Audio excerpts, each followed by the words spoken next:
এই বছরের জানুয়ারি মাসে আমরা ৩ বন্ধু মিলে ঠিক করলাম পলাশ দেখতে আমরা পুরুলিয়া যাব।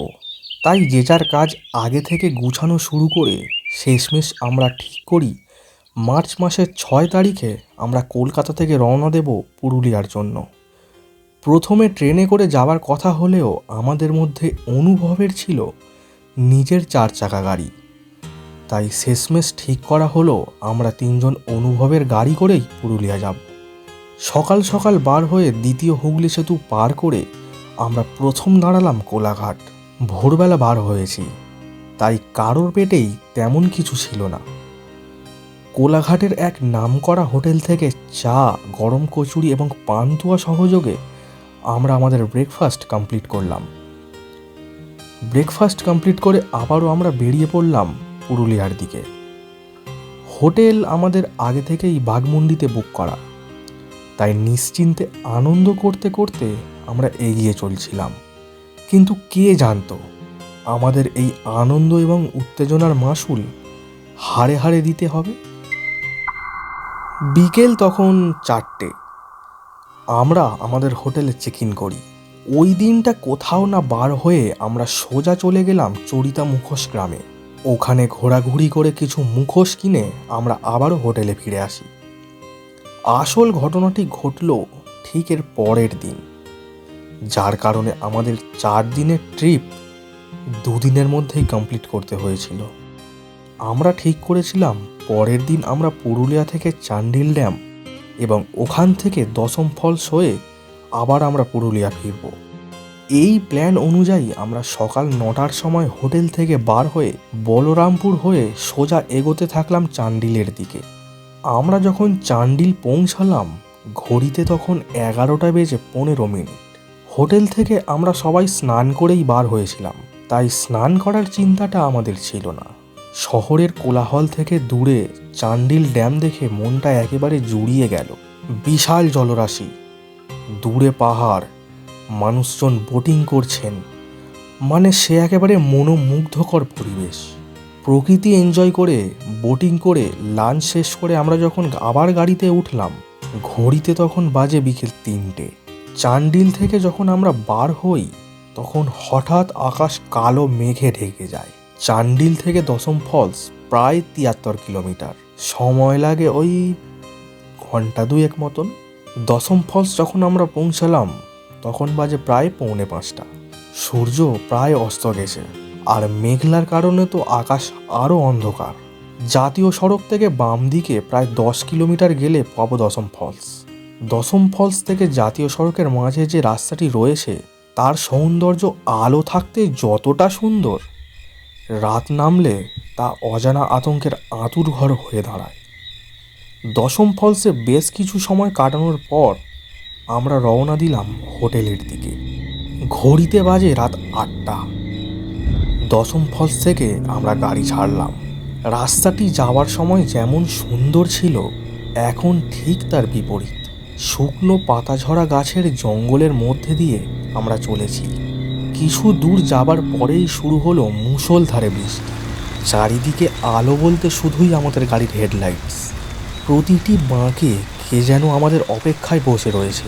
মনের মধ্যে এই রকমই চিন্তাভাবনা জেগে উঠল। ওই ১০ কিলোমিটার রাস্তা কোনোভাবে পার করতে পারলে যেন জীবন বেঁচে যাবে।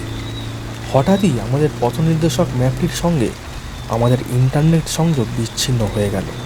কিন্তু যাওয়ার সময় তো এমনটা কিছুই হয়নি। ম্যাপ দেখেই তো আমরা গিয়েছিলাম। এই বৃষ্টিতে এমনিতেই তেমন কিছু দেখা যাচ্ছে না, আবার গাড়ির সাদা আলো, আবার অন্যদিকে পাহাড়ি আঁকাবাঁকা রাস্তা। তাই বাধ্য হয়েই রাস্তার ধারে গাড়ি থামিয়ে আমরা বৃষ্টি থামার অপেক্ষা করতে থাকি। মনের ভেতর কোনো এক অজানা উত্তেজনা সঙ্গে ভয় একসাথে কাজ করছিল। পেছনের সিটে বসে থাকা রিকির দিকে তাকিয়ে দেখলাম তার মুখ শুকনো হয়ে গেছে। কেন জানি না তার শরীর খুব ভেঙে পড়েছে বলে মনে হলো। থেকেই দেখি বজ্রপাত শুরু হয়েছে। ভয় যে আমিও পাইনি তা বলবো না, কিন্তু এই দুর্যোগের দিনে অসহায় হয়ে বসে থাকা জীবনের ঝুঁকির থেকে অনেক ভালো। গাড়িতে বসে হঠাৎ নজর পড়ল সামনে, মানে গাড়ি থেকে কিছু দূরেই একটি দোতলা বিল্ডিংয়ের ওপর লাল বোর্ডে লেখা রয়েছে দশম প্রতীক্ষা গেস্ট হাউস। প্রায় 1 ঘন্টা হতে যায় এই একই জায়গায় আমরা দাঁড়িয়ে রয়েছি। কই এতক্ষণ তো আমাদের চোখে পড়েনি এই গেস্ট হাউস। 3 জনের কেউ আমরা একে দেখতে পাইনি এতক্ষণ। দিনের বেলাতেও তো কই আমরা এটাকে লক্ষ্য করিনি।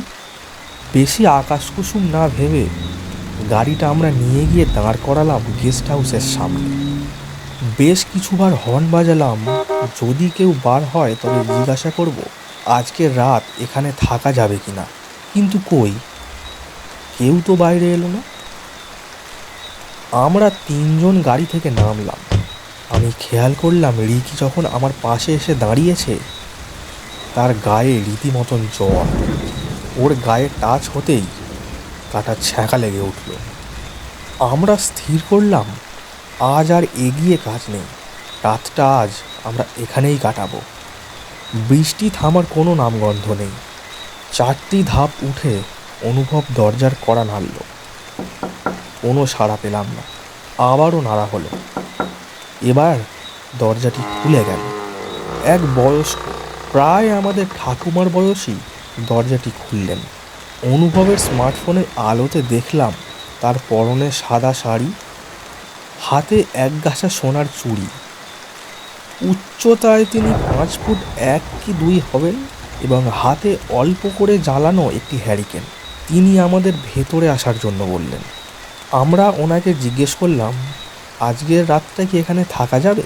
উত্তরে তিনি আমাদের দোতলার একেবারে শেষ ঘরটায় থাকার ব্যবস্থা করলেন এবং আজকের রাতের খাবার সহ মোট 3 জনের জন্য 640 টাকা ভাড়া বরাদ্দ করা হলো। এত সস্তায় পেয়ে সত্যি আমরা খুব খুশি হলাম। রাতে সেদিন রিকি কিছু খেলো না।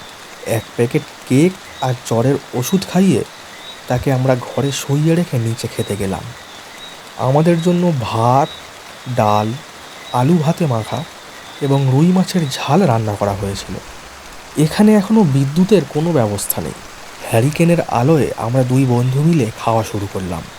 সেই চান্ডিলে খেয়েছিলাম আমরা। তারপর থেকে আর কিছুই খাওয়া হয়নি। খিদেও লেগেছিল খুব জোরে।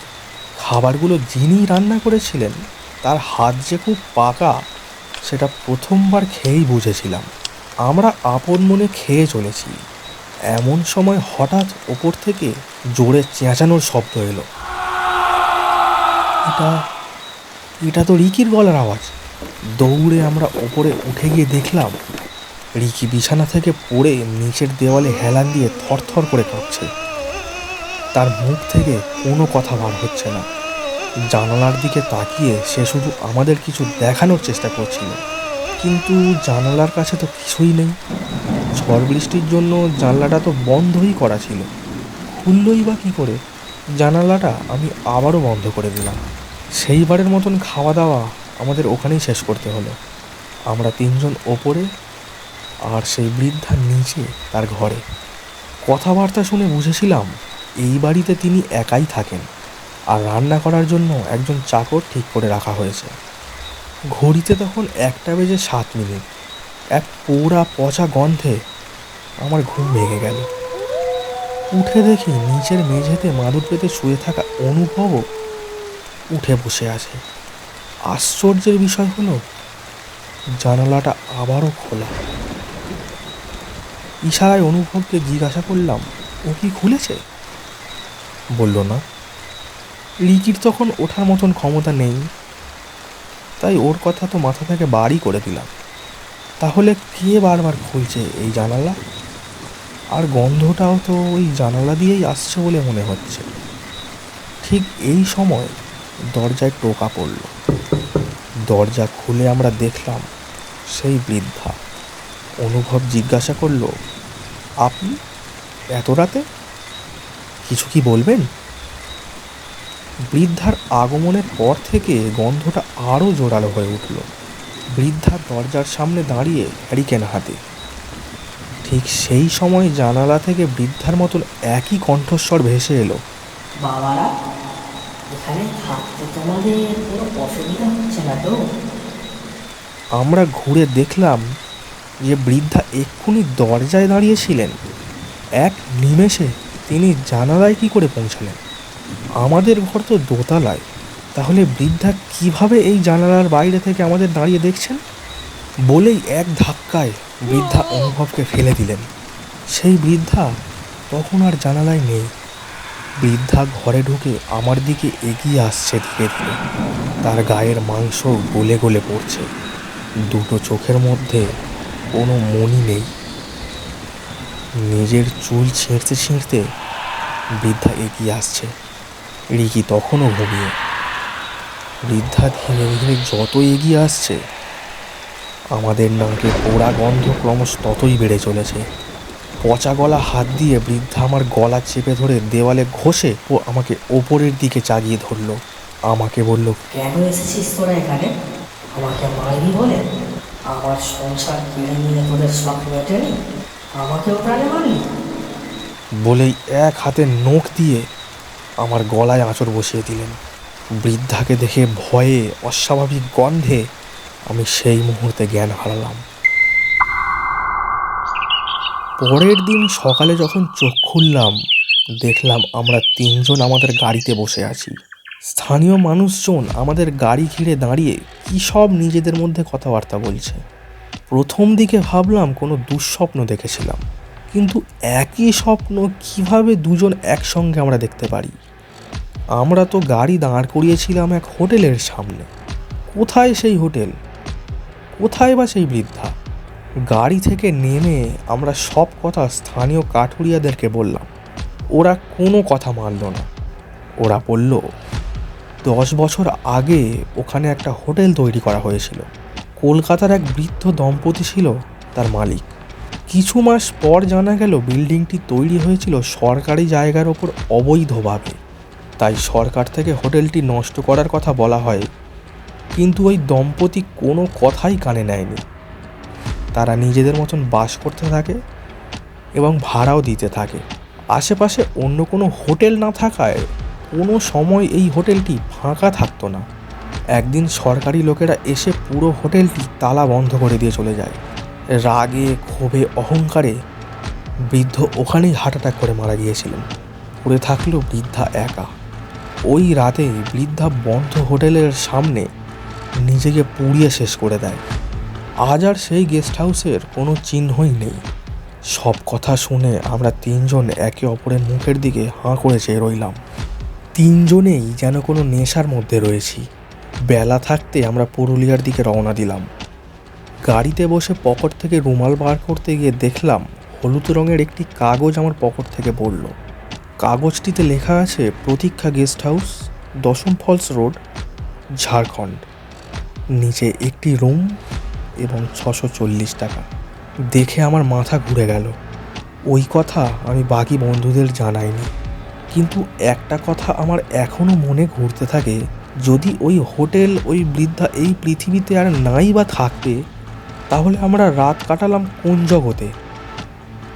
আমরা না হয় অন্য জগতে গিয়েছিলাম। এই কাগজটিকে আমি কিভাবে আমার মনকে বোঝাবো?